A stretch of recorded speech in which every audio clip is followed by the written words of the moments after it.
So box.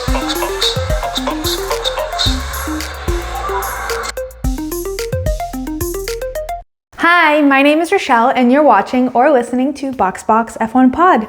Today we're debriefing the Saudi Arabian Grand Prix. Sorry it's a couple days late, but it's actually a super fun race because despite Max winning and Red Bull dominating the headlines and the track, there were some actually really fun things, unique things, interesting, new things that happened that we will discuss in detail. Hello, Ollie Bearman. But while I talk about the Saudi Arabian Grand Prix, the entire weekend, what happened on, off track, I will be cooking a Saudi dish called kabza. It's popular along the whole Arabic Peninsula and in other Muslim, Middle Eastern, Arab countries. It's a rice and meat dish. Sometimes it's with chicken, sometimes it's with lamb. I'm gonna be making it with lamb. I will not be necessarily doing the traditional preparation method though, because it takes a long time. So I'm gonna be kind of smorgasbording it with like a plouf style preparation. So it's a bit faster, but the ingredients and all the flavors are gonna be very Saudi. So while I prep, let's kick it off with the digital warm-up. Lap 1.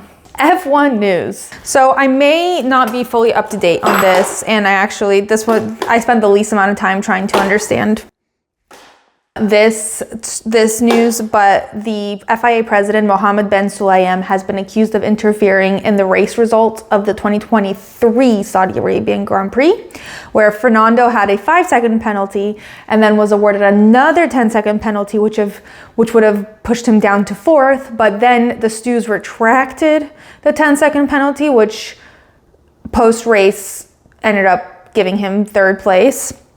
And apparently, Mohammed bin Sulayem was like deeply encouraging them to not hold their ruling in terms of him keeping the 10-second penalty. He wanted him on the podium, I suppose. I don't know what's happened in that situation. I don't know if it's been resolved or not, but it's kind of funny because Fernando is frequently caught in the middle of all of these behind the scenes scandals. One day, I think I have, but one day I will do like a whole episode on Fernando Alonso and his history in F1 of illegal, unethical, questionable moves behind the scenes that were not necessarily proven to be true, but he was at the center of it. Anyway, moving on to the star of the show, because I guess dominating on track wasn't enough and they also had to dominate the headlines, Red Bull. So the first episode, this is just a funny little side. The first episode where I talked about Christian Horner and this whole situation, I released that episode after Christian was cleared of all charges, and I was like, wow, how lucky I am to have finally recorded an episode after everything has transpired. And then the next day the Google Drive dropped and a box tweeted me and he was like, I was lolling at you saying that. And then immediately like bigger news came up. So this is just basically me saying that I will never be ahead of the news cycle, and I will continuously, it is set against me, because no matter when or how or why I record my episode, the next day something bigger, juicier, and better will have hit the news waves. Like, just a lot going on, and keeping up with everything that's going on in F1 is literally a full-time job. And right now there's so much new stuff happening all the time, and there's so many inconsistencies and like incorrect things being reported and changed, and it's never ending, you know? And so like, basically, too long didn't read. There's a high chance I will report something not the full story, not correctly necessarily, because something new or different or something came up that I missed or was late to the game on. So let's catch up on what I missed last time about Christian Horner. So after Bahrain, during the Bahrain episode, I had talked about Jos Verstappen saying that Christian Horner is basically destroying the team from inside out, which, by the way, I saw today, apparently Lewis Hamilton was asked about it. Why do they get asked about these things? And he was like, well, who cares what he has to say because he's a dad and he's not on the team, which, yeah. Anyway, basically, Jos had commented saying that Christian was destroying the team from the inside out. And then after that, there was a video that was leaked of them outside of Red Bull Hospitality having a very heated discussion. And right after that, it was announced that Jos Verstappen would not be attending the Saudi Arabian Grand Prix, which obviously had the insinuation that it was because of this heated exchange and his views upon Christian. But also, there's also reports saying that he had prior commitments and is racing or something this weekend and wasn't going to be there anyway. There is a lot. This is a very potent part of the news cycle. Anyway, regardless of why he wasn't there, I can very comfortably say that no one missed Jos Verstappen. Because I forgot. Also, he spoke out in defense of the alleged victim, like on her side. And I would just like to say that it is comical because anyone who knows anything about Jos Verstappen and his history with women and just poor behavior in general will laugh, because this is clearly just he has something against Christian Horner. And I don't know why Christian Horner helped make his son a success. So I don't know what his beef is, but anyway. Next, this one was pretty big. The Red Bull employee who filed the complaint against Christian was suspended from Red Bull Racing. We don't know why this girl got suspended. One theory that I personally have is that maybe it's because she leaked the drives, because that's like a substantial reason to like put her on suspension, because otherwise I can't see what on God's green earth would compel Red Bull to do something that was such negative PR. Like if she's telling the truth, if she's lying, if it's somewhere in between, it looks bad for Red Bull to fire her, because they're not releasing any evidence, not releasing any proof. They're not doing anything to prove why Christian Horner is innocent. They've just said he's innocent. And all we have is these really suspect images on this drive that no one can seem to confirm or deny whether they're legitimate or not. And it's just all very weird. And to put her on suspension while they might have put the matter to rest, but the media and the public certainly hasn't, because there's so many question marks, is bizarre. So that's the only thing of substance I can think of for why they put her in suspension. Otherwise, they need a new PR team. And obviously, Christian was asked ad nauseum about this at the team principal conference. He was asked about Jos's comments, and he said that there were discussions during the Bahrain Grand Prix, but they're all looking forward. And then he was asked by another reporter being like, so then it's all good? And Christian just gave the exact same answer. And Christian again was asked that if he's staying as team principal, will Max stick around for long? And he says that he's determined that Max will be there through his contract until 2028. Bruno, the Alpine team principal, is literally laughing because it was like 6 questions in a row, all at Christian Horner. And then the main guy, Tom Clarkson or whatever, interfered and was like, I've got a question for someone else. And was like, Mike Crack. And Mike Crack like literally jolted up from slumber, and he was like, me? And like started fumbling around for his microphone. And he asked some sort of question, and then Mike answered. And then he was like, all right, let's take it back to the floor, thinking he like made it clear what the vibe is supposed to be. And immediately the next question is like, this is also for Christian. And everyone just, like, the team principals looked amused and annoyed. Christian had a good facade for the first half of the team principal thing, but by this point he was really starting to lose his cool. Still very polite, still very put together, but you could tell that he was getting irked by all these questions. He's asked about why this person was let go. He says it's confidential because he has no right to comment on why an employee was let go. Duh. I don't know why people even bother asking these questions. And then the biggest thing from this is that he was asked again, I forgot what he was asked, but he basically, at this point, this was like towards, like after like 8 questions, he was like, this has to stop. This has affected my family. This is affecting my children. Like, I get it. It's interesting, but really this has to stop. We've put the matter to rest. Some would argue that maybe he did this to his family. I don't know whether we've all just decided that he did in fact cheat on Gerri Horner, and that the inappropriate part, like where he persisted after the woman asked him to stop, is what's under question, or if the whole thing is under question. I'm not sure. I'm not sure what the vibe is. But amongst the drivers, it's very firmly no comment, except they did comment, which is the irritating part. Everyone is super, on the internet, is like super mad about the drivers' responses. In particular, 3 keep getting circulated around. Daniel said there are a lot of noise and distractions for them to still be able to focus on business on track, meaning the Red Bull team, and hopefully these things slowly go away and they can just focus on being a racing team. For the drivers as well, it's not always easy, but they did a good job handling it. Lando said, I don't think the sport should be interrupted by what happens away from the circuit like that. It's got nothing to do with racing, so that can be a headline somewhere else, but it should impact what the chatter, but it shouldn't impact what the chatter is. I should not be getting asked about what happens in people's private lives. It has nothing to do with me, so I try to stay out of it as much as possible. It's got nothing to do with me.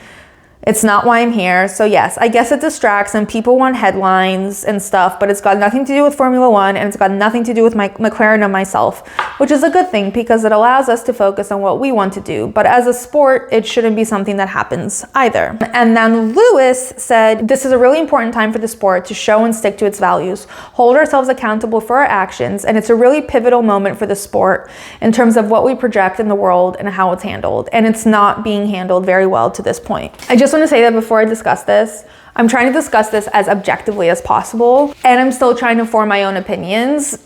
There's my instinct about what I feel about Christian and what I feel about in situations like these in general, and how weird this particular entire situation is, where it's just all murky and confusing and there's so many different stories and there's no clear evidence or transparency or like points that we can assess and determine for ourselves. You know, it's like all so vague. So everything I'm about to say about the drivers is sort of coming from that place where we're all just sort of like, we don't know what's going on. I know how I would feel about the situation had I more evidence to show that this happened and that it's obviously not okay and that's obviously horrible. And I think that the drivers' responses would be different if we had something like that, but we don't. And therefore, I feel like it's unfair. Basically, I'm not really sure what people were expecting from the drivers. Obviously, Lewis's answer is the best, and we've all come to expect that from him. But all of these drivers, but also like Lewis has spent the last few years showing us that he's actively vocal about creating an inclusive environment, about speaking up for social and moral injustices. That's part of his personality. That's part of what he cares about. None of the other drivers have ever, it's not like they continuously talk about all these moral, social issues that they care about, and now this they're silent about, you know? Like, it's not like it's that inconsistent with what they've done before. And second of all, they're all PR trained. They're all aggressively PR trained. They literally have a PR person standing behind their back, making sure that they don't say anything bad. We've seen on Drive to Survive how they go through all these PR meetings being told exactly what to say. They can't basically say nothing. We all know for a fact that they all got prepped, being told, do not say anything about this. Now, do I think the phrasing could have been significantly better? 100%. Insisting that these people are worse because they're not making a larger moral and ethical point, and like not recognizing that all of their fans are female and like they're alienating them, I think is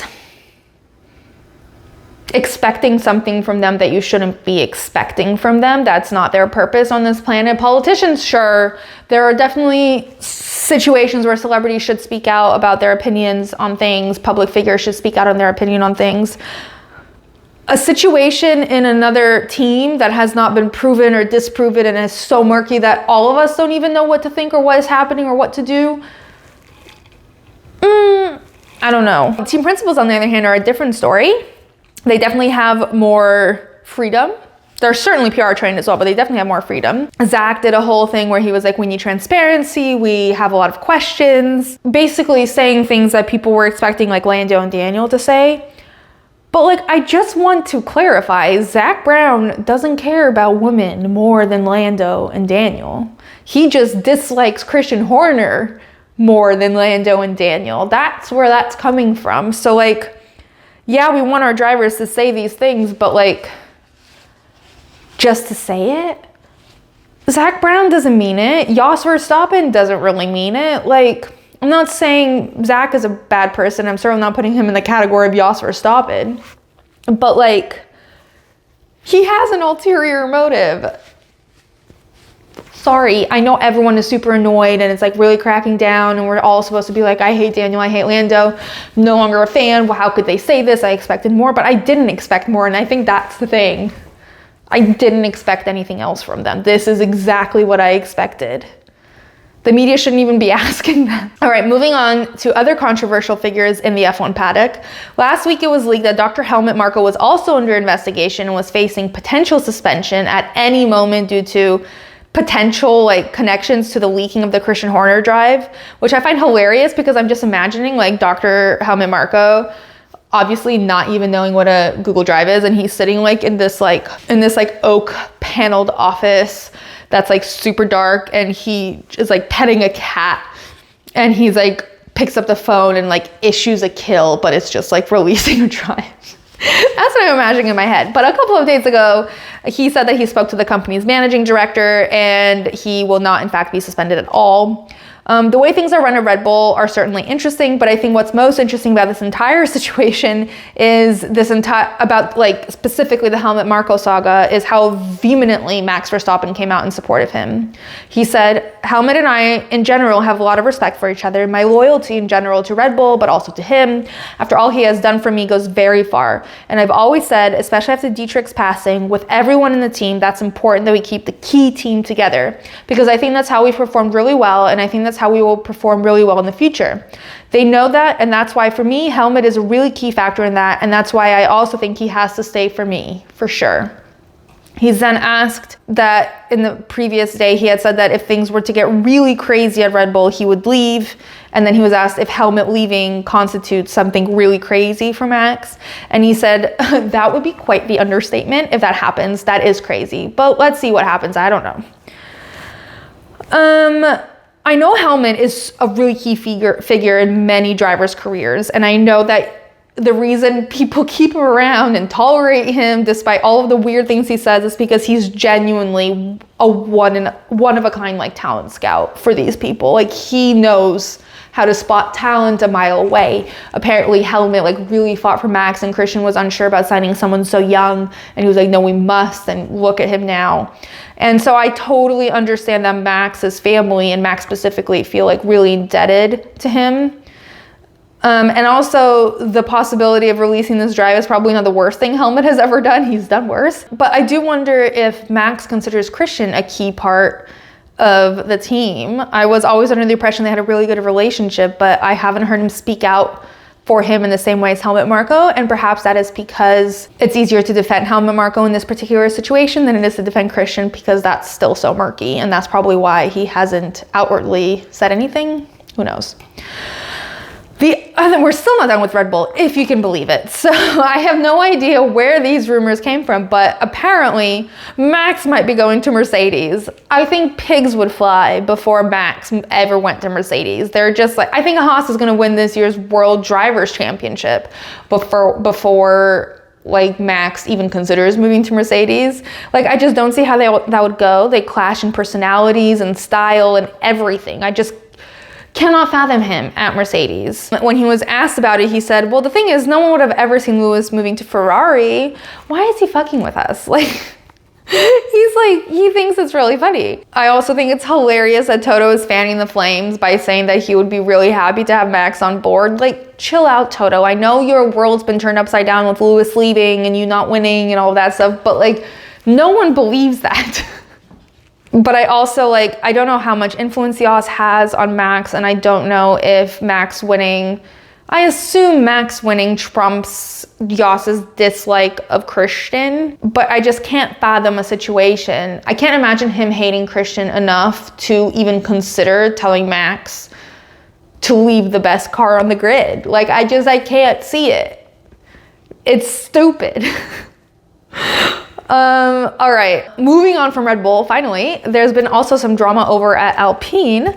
After Bahrain, Alpine's technical director, Matt Harmon, and the head of aerodynamics, Derek De Beer, both resigned from their positions. It says they resigned, but it also says that Alpine have made big changes to their technical structures. So did they quit or did they get fired?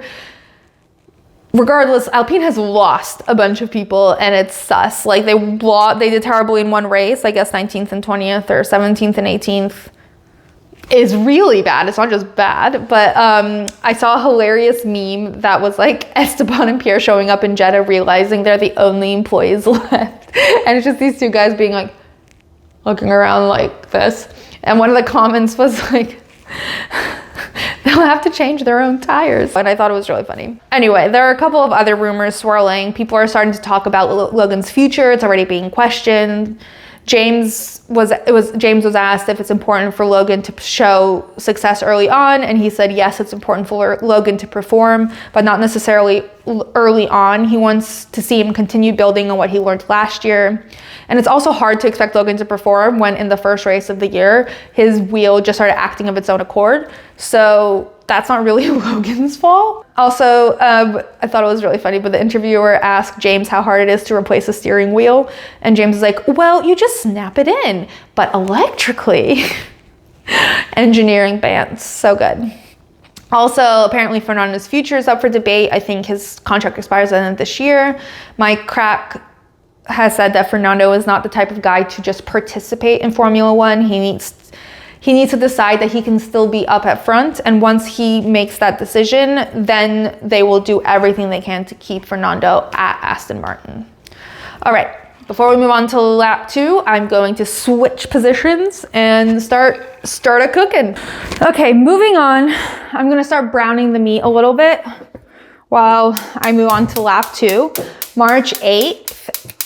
Which is International Women's Day. So we talked in F1 news a little bit about the L's for women in F1 this week, unfortunately, but there were also several wins. F1 Academy's first streamed race was this weekend, and the girls are so badass, and it was also so fun to see some of the teams come to support from F1. I know Lando visited Bianca, and Lewis came to cheer on the Merc driver and went to her podium ceremony, and it's just so cool. And I had a really hectic weekend. I really wanted to watch, but I'm really hoping that there's only like 7 races. They're only 30 minutes. It's like my goal this year to watch some F1 Academy and hopefully talk about it. We also got to see a bunch of Mother's Day posts from the drivers, which is always wholesome to see. We also did get a Mother's Day post from Christian Horner, which was fascinating.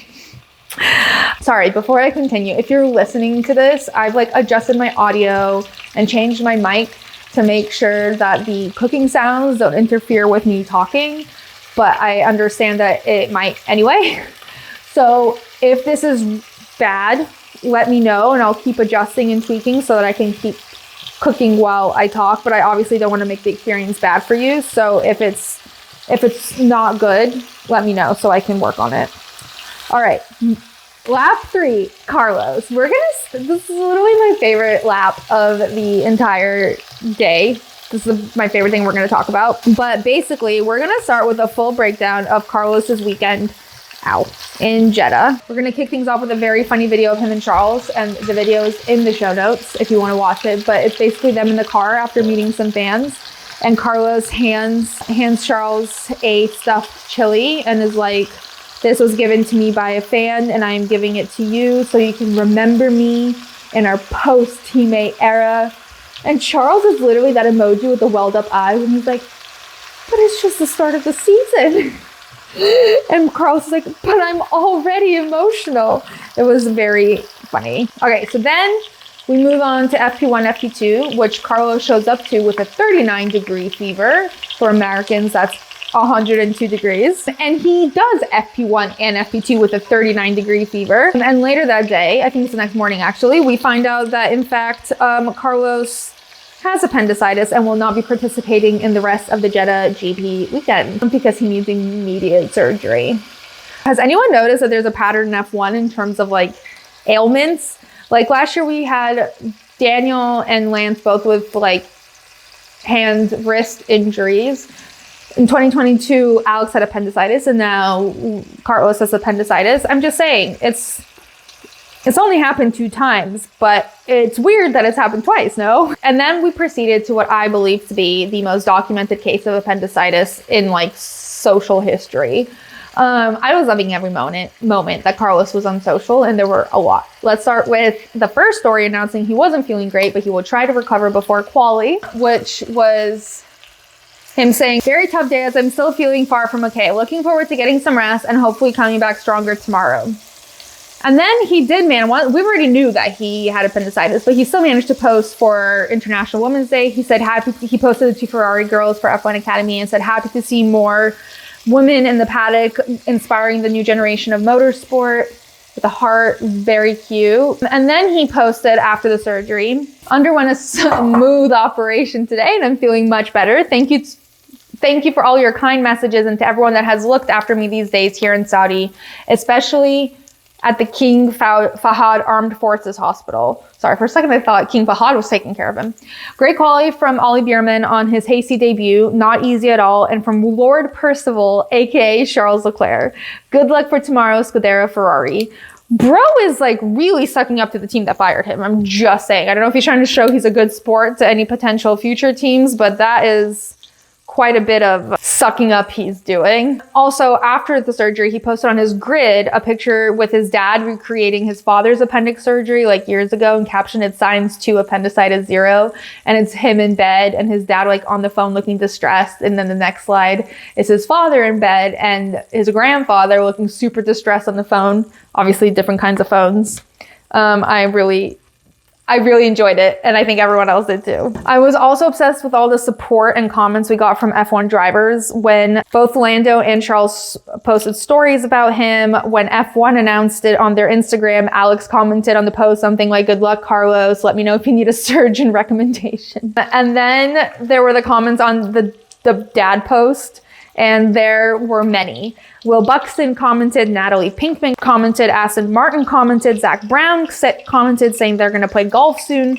George Russell commented, but the best came from Checo, who commented, Mejorate cabron, which evidently translates directly to get better, motherfucker, which made me laugh and also made the rest of the internet laugh. And then just when we thought that the next time we were going to be able to see Carlos was going to be in Melbourne at like minimum, we hear Charles say during the parade, I was speaking to Carlos Sr. and he was saying that Carlos Jr. and he's like literally has that face, like he's like smiling as he's saying it. I'm glad it's not just me that finds it hilarious that they're all named Carlos. He was like, I was just speaking to Carlos Sr. and he was saying Carlos Jr. was doing great and he'll probably be here later today. And I thought that must be a joke. And then Carlos straight up rocks up onto the track. He popped out of that hospital bed like a freaking daisy. And we see a video, before we know it, a video of him gingerly walking through the paddock in full Ferrari gear. He still has like that cotton thing on his arm from where the IV was, like to stop the blood, which kills me because he clearly came directly from the hospital. He brought his Ferrari clothes to change into at the hospital and then proceeded to come straight to the track for absolutely no reason at all. This is the team that fired you. This is the team that you are no longer part of, and you have appendicitis. There is zero reason for you to be there. And yet, he also posted a video to Ferrari's channel giving an update on his condition, and I will tell you what his condition is. It's psychotic. You were, again, literally fired, have appendicitis. You have every right and should go home. You have every right to go home just in general. Watch from your hotel room. Do literally anything because like being on track makes no sense. But not only was Carlos on track, allegedly he was also on the pit wall helping with Ollie's strategy because that's exactly what everyone wants to do after appendicitis surgery. And that's exactly what doctors mean by like rehab, rest, take it easy, is go to an F1 race and help your replacement with his strategy. What a freak. Like, I honestly think Carlos would have driven the car today. Like, if he could find a way to get into that car, I think he would. And then after the race, he also posted that he was going to go home and continue his recovery. Sir, you have not started your recovery. Sitting on the pit wall doesn't constitute recovery. But this leads me to the next point, is that Carlos Sainz was replaced by a little baby cutie from F2 and Ferrari's reserve driver named Ollie Bearman. And he is the cutest little child I ever seen. And yes, he is a child because he is 18. 18! And like, I know we've seen young people have come in. Yuki looked so cute and young. Lando at one point looked cute and young. But this child, I don't know if it's because I'm getting older, but he looks like a child. His interview during the parade was so cute. Like mid-interview, he's like, oh my God, I think I see my F2 team. And he just started waving at them and they came to support him. And it was all so cute. And what was sad about Ollie is that he basically qualified for pole position in F2, and he basically had to leave. And because he left, he didn't even get the points for qualifying on pole, and he is now ranked last in the F2 championship. It's very sad, but he was like, this is the only opportunity this is like such a rare opportunity. I had to take it. Obviously wishing Carlos the best. He's going to be back in Melbourne. He's literally back here. I think it's sad for him for his actual like championship what counts. I think it counts. Like he gets the super license points for his performance in F1 today. So that's great. Also super wholesome moment. He revealed that Seb, remember Seb? Seb texted him to wish him luck in the race, and I just can't. Seb is subbing even in retirement. Like, Seb had to message someone in Ferrari to get all his information so that he could text him, and it's just so cute. All right, lap 4, trackside in Jeddah. Okay, so I mostly want to talk about paddock fits in Jeddah this week, but first, there's one celebrity sighting that I must discuss, and that was Martin Garrix. He posted a dump of the GP weekend, and it featured not 1, not 2, but 3 candid shots of him with drivers mixed into the lot. So it's like action shot, landscape shot, driving shot, driver, and then again, driver, again, driver. It was Lando, Max, and Daniel who were all mixed in to his post like super subtly, like he thought no one would notice. Sir, we all noticed. He's literally what I like to call the John Tucker of F1. John Tucker dated girls from different cliques so they'd never find out. And Martin is straddling 3 different teams with his grubby little DJ paws. It's also unfortunate that Lewis isn't one of Martin's side hoes because he would totally be Sophia Bush's character who was all like, peace and love, girls, peace and love. And she was vegan. And that was like wild at the time. Anyways, I wonder how Lando, Max, and Daniel feel about Martin 3-timing them all.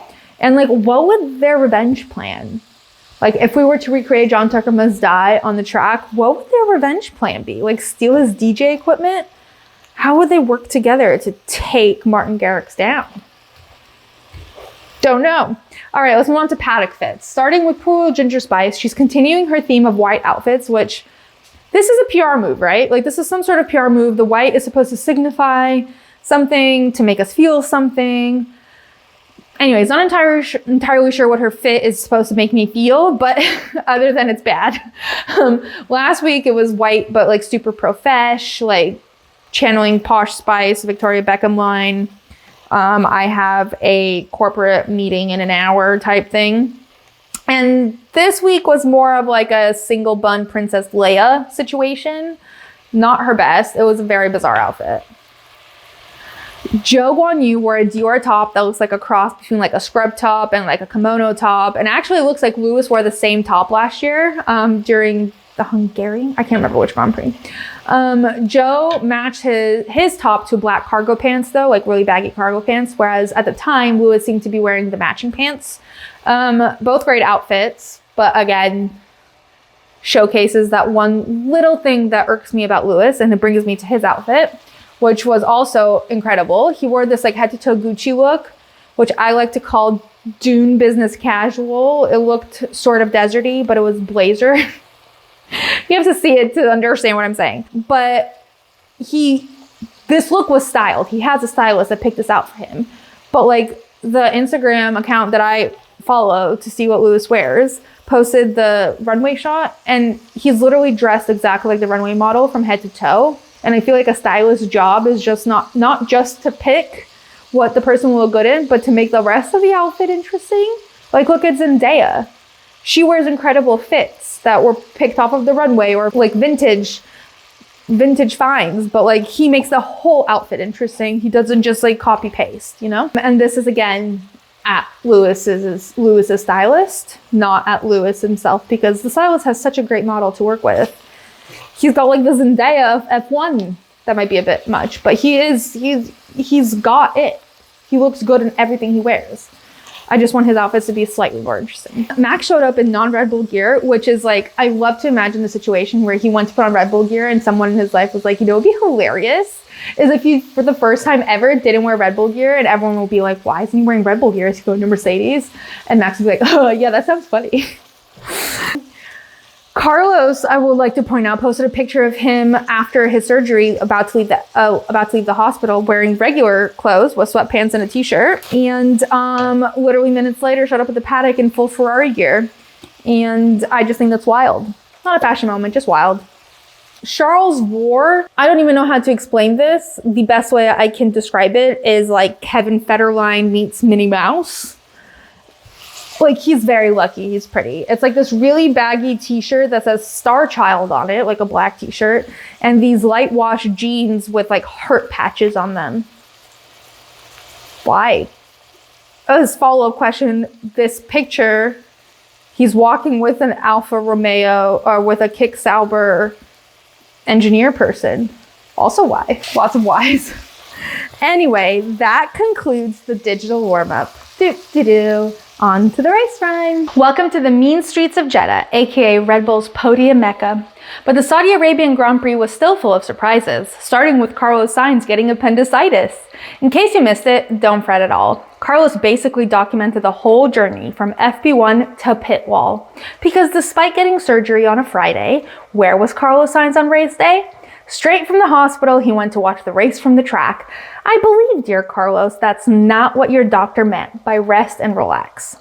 Elsewhere on track, rumors continue to brew, but no big deal, the driver's feels got nothing to do with them.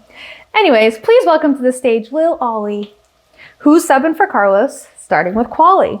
Now, let's get on to the race. Max takes off because, shocker, he's got the pace. But before we could even get 10 laps in, Lance taps the wall and into the barrier he spins. His engineer is like, okay, bring it back now. And Lance is like, I'm in the wall. Seriously, guys, are you even watching? Even Max manages to catch it all. Oscar spends half the race trying to overtake Lewis, but can't change his position status, while half the grid is riding K-Mag's dirty air like it's South Arrakis. There may be more to say, but let's shout out our two MVPs of the day. Just like Paul defeated bald Austin Butler because he's the one true messiah, K-Mag overcomes 2 penalties and leads Haas to a single point. Also kind of like Messiah. And finally, 3 cheers for Lil Ollie Bearman, who dominated today's race like a sand-walking Freeman. Yes, this weekend I did in fact watch Dune. Catch you in Melbourne very, very soon. All right. On to analysis. So in quali, Zhou hit the barrier during FP3 and the mechanics like badassed their way around that car and tried their hardest, but they just missed off the cutoff time. So Zhou wasn't able to participate in qualifying at all. So he was listed as a did not finish, even though he didn't even start. In Q3, Bottas, Esteban, Pierre, and Logan are all out in addition to Guanyu. And then Ollie is 300th of a second away from eliminating Lewis out of Q2, but he just missed and doesn't make it into Q1 on his first qualifying in F1. He like literally barely misses. A+ to baby Ollie. All right, so the starting grid for the Saudi Arabian Grand Prix is as follows. Max, Charles, Checo, Fernando, Oscar, Lando, George, Lewis, Yuki, Lance, Ollie, Alex, Kevin, Daniel, Nico, Bottas, Esteban, Gasly, Logan, and Guanyu. So before we even started the race and as we're lining up for lights out, Pierre radios in that he is having a gearbox problem.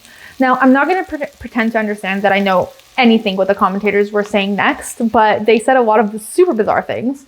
The first of which was that Pierre's car is filled with kangaroo juice. Don't know what kangaroo juice is. Tried to Google it. It did not make it any clearer to me. But apparently it's filled with it. And then they were saying that he's doing burnouts as he lines up on track. And if there was actually a problem, his team wouldn't be letting him do burnouts. But then also Pierre retired the car before lap 1 was even finished. So I don't know what they were talking about. But also sad for Pierre. So the rest of the start was relatively exciting as far as the starts go. Max zoomed off, obviously. Charles and Checo had a bit of fun fighting. Immediately, Ollie was trying to overtake Yuki, which we love to see. There was a slight bit of contact, which didn't seem to stop either of them. And then the big thing to discuss from the start was... So classic George got on the radio, and I love when they tell on people because it just sounds so funny. Like, unless you're Oscar, who has to literally be prompted to complain about anything on the radio, they're like, isn't this super annoying? Like, don't you just like really want to complain about this? And he's like, oh yeah, I guess. The rest of them are like very gung-ho to immediately complain. Number 1 in this category is George Russell. By the way, does anyone watch Gilded Age? Because Mr. and Mrs. Russell, is his name George? Is his name literally George Russell? Anyway, George doesn't need any prompting, unlike Oscar. He's on the radio almost immediately complaining about Lando jumping the start. Basically, what seemed to have happened was that Lando kind of wiggled in his box at the start. There's a sensor or a transporter, ponder, whatever, at the front of every car to make sure they don't lunge forward prematurely, and it tracks that and it sends that information to race control and the stews. Basically, like if football players were a sensor to determine whether they actually had a false start or not. From what I understand, the software did not pick up any forward movement on Lando's car, so it was truly just George's bitching that prompted them to even look into it in the first place. However, George's bitching isn't a qualifier for penalizing someone for jumping the start. The sensor does in fact have to prove that, and since Lando's sensor did not send any data whatsoever to prove that he jumped the start, he just moved within his grid box, I think. They decided no further investigation. And this has been a very controversial topic. Everyone's like, did he, didn't he, did he, didn't he? I do think it's funny that literally in the media pen the day before, post-qualifying, Lando was asked what he was going to do tomorrow, and he was like, I don't know, jump the start. An interesting coincidence. Anyway. So the biggest like situation I would say was the DNF. Almost like just a few laps after the start, Lance basically seemed to be struggling with his tires a bit, and he ends up nicking the wall in a place that a couple of drivers have. He actually made the same mistake in qualifying or in practice, and he made the same mistake again. But once he nicked the wall, he like basically lost control of his car, and he like couldn't stop it from basically banging in to the barriers on the other side, and he was out. But the funniest part about this was when he's literally in the wall. We can all see it. Everyone's discussing it. There's a yellow flag, and they play the radio between him and his engineer. And his engineer is like, so can you bring the car back, Lance? And Lance is like, no, I'm in the fucking wall. Top tier sass. Honestly, stupid question.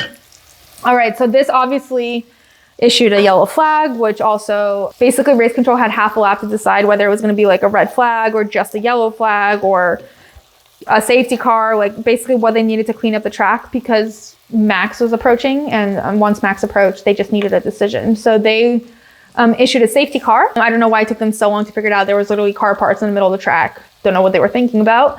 But once the safety car was deployed, we launched into a series of like never-ending pit stops. I think we did get an excellent Fernando radio when Checo got released a bit early in the pit lane, right in front of Fernando. And Fernando did his classic like aggressive wheel turn to make it obvious, that he has been impeded in some way. And he gets on the radio and he's like, whoa, almost crashed into Perez.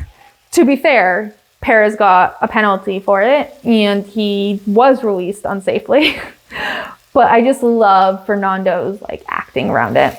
I believe during this time, everyone pitted except for Hamilton, Norris, and I think Nico. I might be missing someone, but basically Lando at this point is leading the race. He takes off quite aggressively at the restart, but he obviously can't hold Max off for long. I was amused when his engineer was like, okay, Lando, be chill, just manage your tires and also lead the race. And he's like, are you okay? Max is right behind me. Exactly what would you like me to do about the situation? One race I want to note is Oscar's. It was hilariously frustrating to watch him try and overtake Lewis for literally like half the race. I think he's on like 30 laps. attempting overtakes and failing every single time. Eventually, Lewis pitted and Oscar ended up ahead, which I'm sure is not how he wanted to execute that particular overtake, but he still managed to get ahead, finished P4. It was great. He had a great overtake on Fernando at the race start, like at the very beginning. So he did at least get some satisfying racing done, but I'm sure he was literally dying at what was happening to him as he attempted over and over and over to overtake Lewis. And my favorite part was after the race, he tweeted, now a Mercedes rear wing expert and 12 points better off. Happy days. Oscar is gold on Twitter. Follow him on Twitter.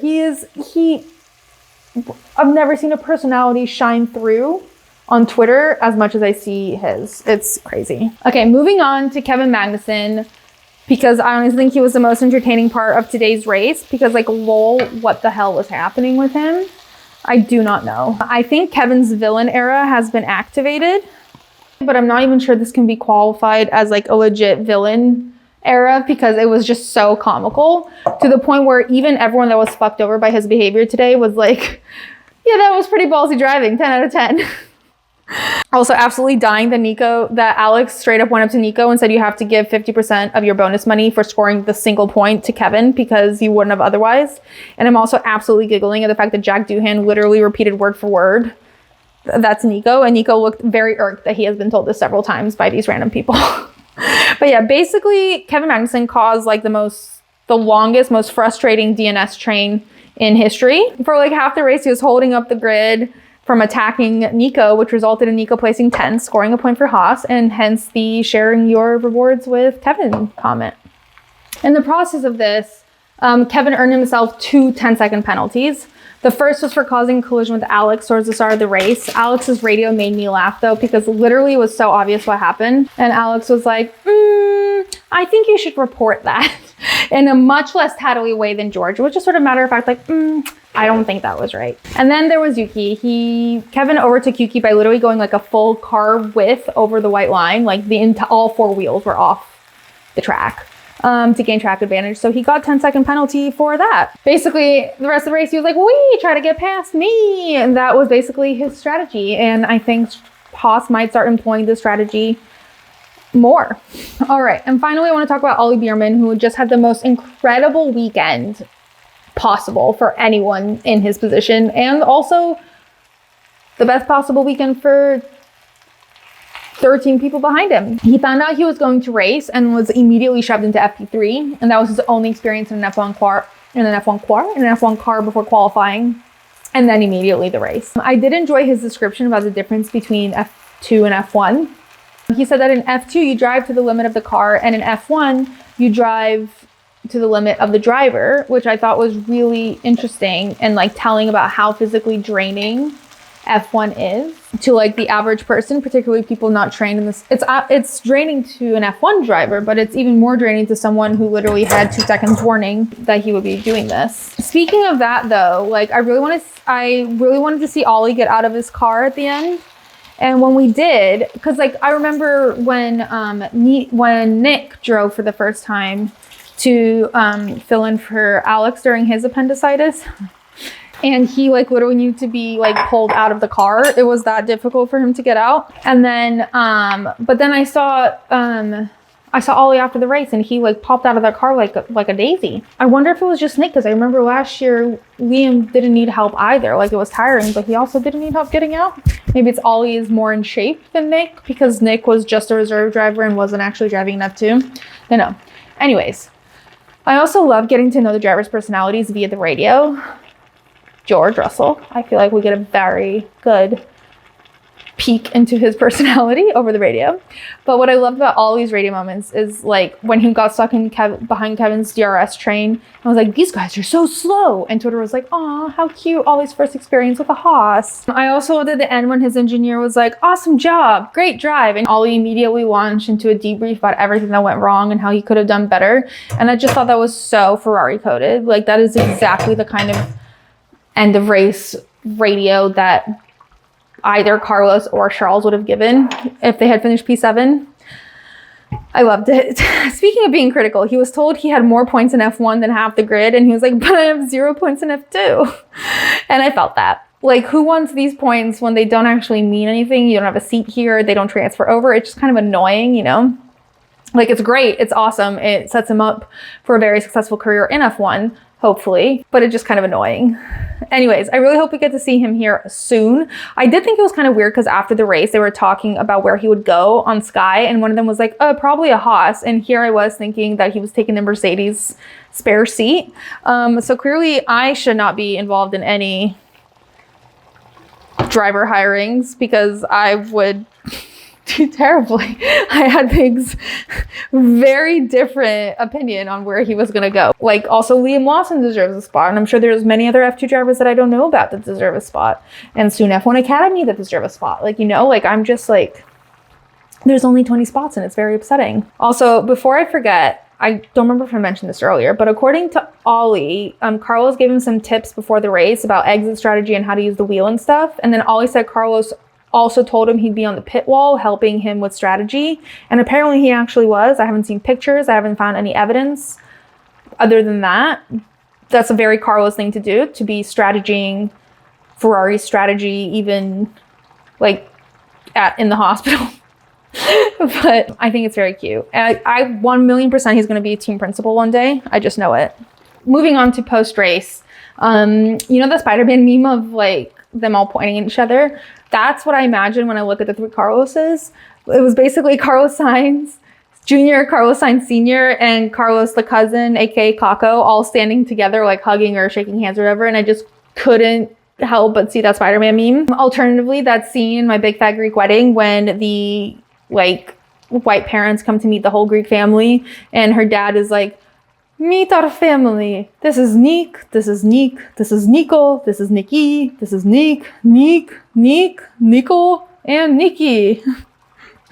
Also, I love the moments of Ollie's dad with just everyone in the garage trying to congratulate him and talk to him, and he's standing there like this, like looking so terrified, like saucer-eyed, staring at the screen, looking like he's about to pass out from the nervousness. I would also like to point out that all of Ferrari has come out to celebrate with Charles. I roll. There's a very visible shot of them there, whereas last week everyone's like, oh, it's just not in the shot, it's not in the shot. Well, they're very clearly in the shot here, so like, they were there last week. I'll give them the benefit of that, but also I won't. My favorite quote from post-race interviews was David Coulthard making a very astute observation about Charles, saying, I see you are sweating. And Charles goes, it's my neck. And the most notable thing about the cool down room was that they cut the feed right as Charles said, I'm so worried. And we're never going to find out what he was so worried about. Did anyone follow up with him? I would like love to know what is keeping him up at night. I need to know what he was worried about during that race.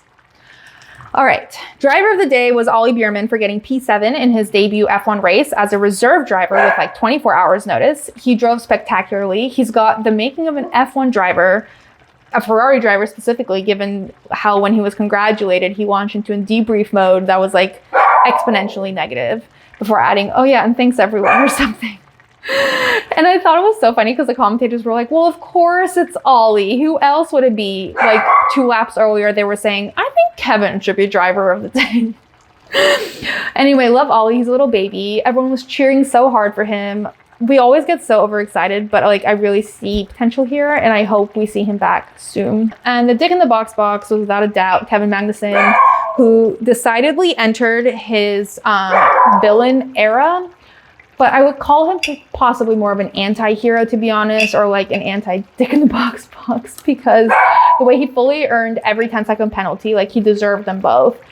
And yet everyone was still loving what he did and how he did it, is even the drivers, was hilarious, and I'm here for it. All right, so the results of the race are as follows. Max, Checo, Charles, Oscar, Fernando, George, Ollie Bearman, Lando Norris, Lewis Hamilton, Nico Hülkenberg, Alex Albon, Kevin, Esteban, Yuki Logan, Daniel Valtteri, Guanyu, and then 2 DNFs, Lance and Pierre. The current standings, Max and Checo lead the Drivers' Championship, followed by Charles, George, Oscar, and then Carlos, making me a bit sad since Carlos got a podium in his first race.